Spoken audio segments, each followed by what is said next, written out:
ಮಾಗಡಿ ಶಾಸಕ ಬಾಲಕೃಷ್ಣ ಏನಿದ್ದಾರೆ ಅವರು ಕ್ಷಮೆಯಾಚನೆ ಮಾಡಿದ್ದಾರೆ ಅಂತ ಹೇಳಲಾಗ್ತಾ ಇದೆ. ತಹಶೀಲ್ದಾರ್ಗೆ ಚಪ್ಪಲಿಯಲ್ಲಿ ಹೊಡೆಯುತ್ತೇನೆ ಅಂತ ಹೇಳಿದ್ರು ಈ ಹಿಂದೆ, ಅಥವಾ ಹೊಡಿಸ್ತೇನೆ ಅಂತ ಹೇಳಿದ್ರು.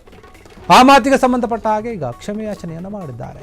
ತಹಶೀಲ್ದಾರ್ ಶರತ್ ಕುಮಾರ್ ಬಳಿ ಕ್ಷಮೆ ಕೋರಿದ್ದಾರೆ ಶಾಸಕರು. ಈಗ ಇತ್ತೀಚೆಗೆ ಸಾರ್ವಜನಿಕರು ಅಹವಾಲುಗಳನ್ನು ಸ್ವೀಕರಿಸುವಂತಹ ವೇಳೆ ಒಂದು ಮಾತನ್ನು ಆಡಿರ್ತಾರೆ. ತಹಶೀಲ್ದಾರ್ಗೆ ತರಾಟೆಯನ್ನು ತೆಗೆದುಕೊಂಡಿರ್ತಾರೆ ಶಾಸಕರು. ತೆಗೆದುಕೊಳ್ತಾ ಹೇಳ್ತಾರೆ, ನೋಡಿ ಏನೋ ಒಂದು ಕೆಲಸಗಳಾಗಿರೋದಿಲ್ಲ, ಪೆಂಡಿಂಗ್ ಇರುತ್ತೆ, ಆ ಒಂದು ವಿಚಾರವಾಗಿ ಮಾತುಕತೆ ಬರುತ್ತೆ.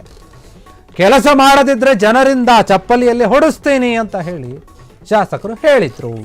ಆ ಮಾತಿಗೆ ಈಗ ಅವರು ಬಹಿರಂಗವಾಗಿ ಕ್ಷಮೆಯನ್ನು ಯಾಚನೆ ಮಾಡಿದ್ದಾರೆ ಅಂತ ಹೇಳಲಾಗ್ತಾ ಇದೆ. ಈ ಬಗ್ಗೆ ಸಾಕಷ್ಟು ಟೀಕೆಗಳು ಕೂಡ ಕೇಳಿಬಂದಿದ್ದು, ವ್ಯಾಪಕವಾಗಿ ಇದ್ರ ಬಗ್ಗೆ ಚರ್ಚೆ ಆಗಿತ್ತು. ಒಬ್ಬ ಸರ್ಕಾರಿ ಅಧಿಕಾರಿಗೆ ಈ ರೀತಿಯಾಗಿ ಮಾತನಾಡಿದಾರಲ್ಲ ಅಂತ ರೀತಿಯಲ್ಲಿ ಒಂದು ರಾಜಕೀಯ ಸ್ವರೂಪವನ್ನು ಪಡೆದುಕೊಂಡಿತ್ತು. ಇದೇ ವಿಚಾರವಾಗಿ ಈಗ ಅವರು ಕ್ಷಮೆಯಾಚನೆ ಮಾಡ್ತಾ ಇದ್ದಾರೆ. ಸರ್ಕಾರಿ ನೌಕರರ ತಾಲೂಕು ಕ್ರೀಡಾಕೂಟ ಕಾರ್ಯಕ್ರಮದಲ್ಲಿ ಭಾಗವಹಿಸಿದ್ದಂತಹ ಶಾಸಕರು ಅದೇ ವೇದಿಕೆಯಲ್ಲಿದ್ದಂತಹ ತಹಶೀಲ್ದಾರ್ ಅವರಿಗೆ ಕ್ಷಮೆಯಾಚನೆಯನ್ನು ಕೂಡ ಮಾಡಿದ್ದಾರೆ. ಕ್ಷಮಿಸಿಬಿಡಿ, ಆ ರೀತಿಯಾಗಿ ಮಾತನಾಡಬಾರ್ದಿತ್ತು, ಅವತ್ತೇನೋ ದುಡುಕಿನಿಂದ ಆವೇಶದಿಂದ ಮಾತನಾಡಿದ್ದೇನೆ, ಅದನ್ನೇನು ಮನಸ್ಸಿಗೆ ಇಟ್ಕೊಳ್ಳೋಕೆ ಹೋಗ್ಬಿಡಿ ಅಂತ ವೇದಿಕೆಯ ಕಾರ್ಯಕ್ರಮದಲ್ಲಿ ಬಹಿರಂಗವಾಗಿ ಕ್ಷಮೆಯನ್ನು ಕೇಳಿದ್ದಾರೆ.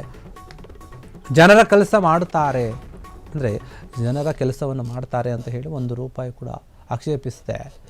ಅಧಿಕಾರಿಯನ್ನು ತಾಲೂಕಿಗೆ ಕರೆತಂದಿದೆ. ಆದರೆ ತಹಶೀಲ್ದಾರ್ ರೈತರ ಸಮಸ್ಯೆಯನ್ನು ಬಗೆಹರಿಸಿದ್ದಾರೆ. ಅದು ಹೇಗೆ ಅಂದರೆ ಬಗೆಹರಿಸ್ತಿದ್ರೆ ಹೇಗೆ, ಕೆಲಸ ಮಾಡಬೇಕು, ಮಾಡದಿದ್ರೆ ಹೇಗೆ ಅಂತೇಳಿ ನಾನು ಬೈದಿದ್ದು. ಹಳ್ಳಿಗಾಡಿನಿಂದ ಬಂದಿರುವ ನಾನು ಸಹಜವಾಗಿ ಆಡುಭಾಷೆಯಲ್ಲಿ ನೇರವಾಗಿ ಮಾತನಾಡ್ತೇನೆ. ನಿಮ್ಮ ಮನಸ್ಸಿಗೆ ನೋವಾಗಿದ್ದರೆ ಕ್ಷಮಿಸಿಬಿಡಿ. ಜನರಿಗೆ ನ್ಯಾಯ ಕೊಡುವ ಕೆಲಸ ಮಾಡಬೇಕಾಗಿದೆ. ಜನರು ಅಧಿಕಾರಿಗಳನ್ನು ಬೈಯುವುದಲ್ಲ, ನನ್ನನ್ನು ಬೈತಾರೆ. ಯಾರಿಗೂ ಕೂಡ ಅಥವಾ ಯಾರಿಗೂ ಮನಸ್ಸಿಗೆ ನೋವಾಗದಂತೆ ಬೈಯುವ ಉದ್ದೇಶ ನನ್ನದಾಗಿತ್ತು. ಅಂದರೆ ನಾನು ನೋವಾಗಬೇಕಂತ ಬೈದಿಲ್ಲ, ಆದರೆ ಜನರ ಕೆಲಸ ಆಗಿಲ್ಲ ಅಂತ ಬೈದಿದ್ದೀನಿ.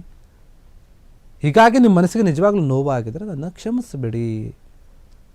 ಸಮಯ, ಸಂದರ್ಭ ಹಾಗೂ ಸನ್ನಿವೇಶ ಹಾಗೆ ಮಾಡಿಸಿದೆ ಅಷ್ಟೇ ಅಂತ ಹೇಳಿ ಸಮಜಾಯಿಷಿಯನ್ನು ಕೊಟ್ಟಿದ್ದಾರೆ ಬಾಲಕೃಷ್ಣ. ಈಗ ನೋಡಿ, ಆ ಸಮಯದಲ್ಲಿ ಏನು ಜನಸಾಮಾನ್ಯರು ತಂದುಕೊಟ್ಟಿರ್ತಾರೆ ಕೆಲವೊಂದು ದೂರುಗಳನ್ನು, ನಮಗೆ ಕೆಲಸ ಆಗಬೇಕಂತೇಳಿ ಅದನ್ನು ಆಲಿಸುವಂತಹ ಸಮಯದಲ್ಲಿ ಇವರು ಸರಿಯಾದ ರೀತಿಯ ಕೆಲಸ ಮಾಡಿರೋದಿಲ್ಲ. ಸರ್ಕಾರದಿಂದ ದುಡ್ಡು ಬಂದಿದೆ, ಆದರೂ ನೀವು ಯಾಕೆ ಕೆಲಸ ಮಾಡಿಲ್ಲ, ಒಂದು ವೇಳೆ ಕೆಲಸ ಮಾಡಿಲ್ಲ ಅಂದರೆ ನಿಮ್ಮನ್ನು ಜನರ ಮುಂದೆ ನಿಲ್ಲಿಸಿ ಚಪ್ಪಲಿಯಿಂದ ಹೊಡಿಸ್ತೀನಿ. ಯಾಕಂದರೆ ಜನರು ನನ್ನ ಪ್ರಶ್ನೆ ಮಾಡ್ತಾರೆ, ಕೆಲಸಗಳು ಆಗಿಲ್ಲ ಅಂತಂದರೆ ಮುಂದೆ ನಿಲ್ಲಿಸ್ತೀನಿ, ಅವ್ರು ಯಾರನ್ನಾದರೂ ಹೊಡಿಲಿ ಅಂತ ಹೇಳಿ ಮಾತಾಡಿದರು.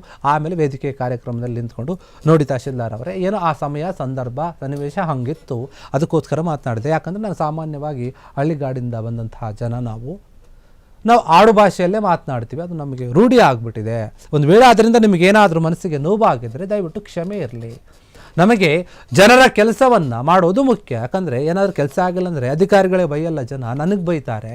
ಹೀಗಾಗಿ ನಾನು ಆ ಸಮಯದಲ್ಲಿ ಹಂಗೆ ಮಾತನಾಡಿದೆ ಅಷ್ಟೇ, ಅದು ಬಿಟ್ಟರೆ ಬೇರೆ ಯಾವ ಉದ್ದೇಶವೂ ಕೂಡ ನನ್ನ ಮನಸ್ಸಲ್ಲಿ ಇಲ್ಲ ಅನ್ನುವಂಥ ರೀತಿಯಲ್ಲಿ ಬಾಲಕೃಷ್ಣ ಅವರು ಸಮಜಾಯಿಷಿ ಕೊಟ್ಟಿದ್ದಾರೆ. ಇದಕ್ಕೆ ಅಂತ್ಯವನ್ನು ಹಾಡಿದ್ದಾರೆ. ಕ್ಷಮಿಸಿಬಿಟ್ರಿ, ತಹಶೀಲ್ದಾರ್ ಅವರ ಕ್ಷಮೆ ಇರಲಿ ಅಂತ ಹೇಳಿ ಬಹಿರಂಗವಾಗಿ ವೇದಿಕೆಯಲ್ಲಿದ್ದಂಥ ತಹಶೀಲ್ದಾರ್ ಮುಂದೆಯೇ ಅವರು ಕ್ಷಮೆಯನ್ನು ಕೋರಿರುವಂಥದ್ದು. ಕ್ಷಣ ಕ್ಷಣದ ಸುದ್ದಿಗಳಿಗಾಗಿ ಫ್ರೀಡಂ ಟಿವಿ ಸಬ್ಸ್ಕ್ರೈಬ್ ಮಾಡಿ, ಲೈಕ್ ಮಾಡಿ ಹಾಗೂ ಫಾಲೋ ಮಾಡಿ. ಹೊಸ ಸುದ್ದಿಗಳ ನೋಟಿಫಿಕೇಶನ್ಗಾಗಿ ಬೆಲ್ ಐಕಾನ್ ಮೇಲೆ ಕ್ಲಿಕ್ ಮಾಡಿ.